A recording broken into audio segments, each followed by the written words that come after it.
अभी तक आपने इश्क में पागल प्रेमी को प्रेमिका से मिलाने की बात कहते या तड़पते सुना होगा, लेकिन नालंदा का एक युवक पत्नी से मिलने को बेताब होकर इंसाफ पाने के लिए सड़कों पर हाथ में बैनर लेकर घूम रहा है।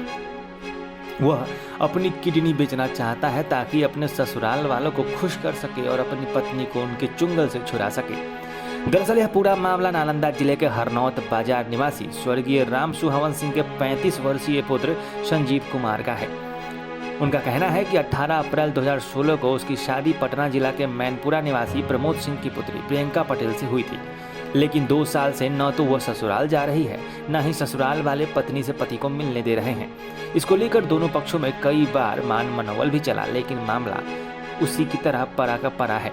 फिर भी पीड़ित के ससुराल पक्ष वालों का दिल नहीं पसीझा, जिसके बाद पीड़ित युवक पत्नी को बंधक बनाए जाने की शिकायत लेकर पाटलिपुत्र थाना में लिखित शिकायत भी दर्ज कराई, जिसका कोई असर नहीं हुआ।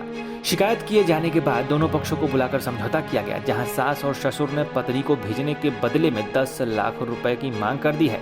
नहीं देने पर तलाक देकर दूसरी शादी करने पर समझौता हुआ है। युवक रुपए देने में असमर्थ है, इसलिए अब उसने बैनर लगवा लिए हैं कि अपनी किडनी बेच देगा और अपने सास ससुर को अपनी पत्नी के बदले वो 10 लाख रुपए देगा।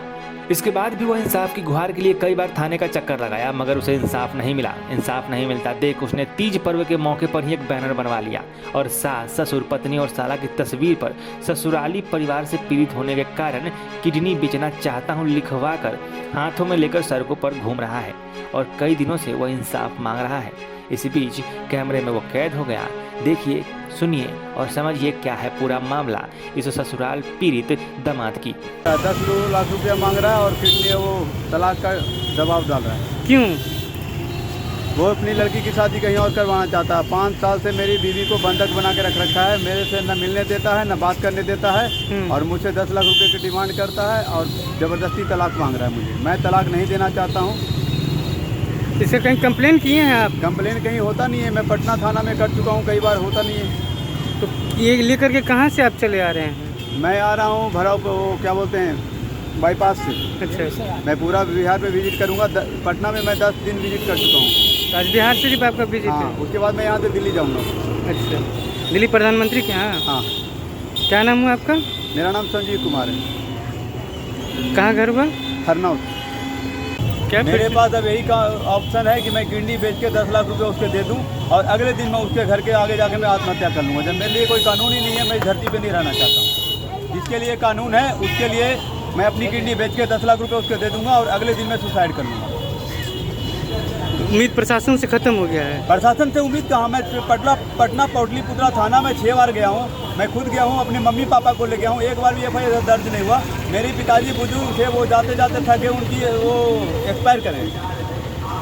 अच्छा, अभी भी नहीं मानी है? नहीं मानी। मैं थाना में जाते जाते थक गया हूँ। मेरे मम्मी पापा उसके घर पे समझौता के जाते जाते थक गए हैं, मानता ही नहीं है। तो क्या को बंधक बना के रख रखा है, मुझसे मिलने नहीं देता है, बात नहीं करने देता है। मैं जाता हूँ तो मार पीट के मुझे भगाता है और थाने में जाके मेरे ऊपर कंप्लेन करता है। मेरे ऊपर 498 का केस कर रखा है उसने दहेज का। दहेज का केस कर चुका है? हाँ, उसने दहेज में लिखा है कि लड़का हमसे 10 लाख रुपया मांगता है। उसकी 10 लाख रुपये की औकात ही नहीं है, क्यों मांगेगा पैसा? मुझे मेरी बीवी दे दे, मामला खत्म कर दे। मुझे मेरी बीवी से मतलब है, मैं उसके दहेज को लेके क्या करूँगा?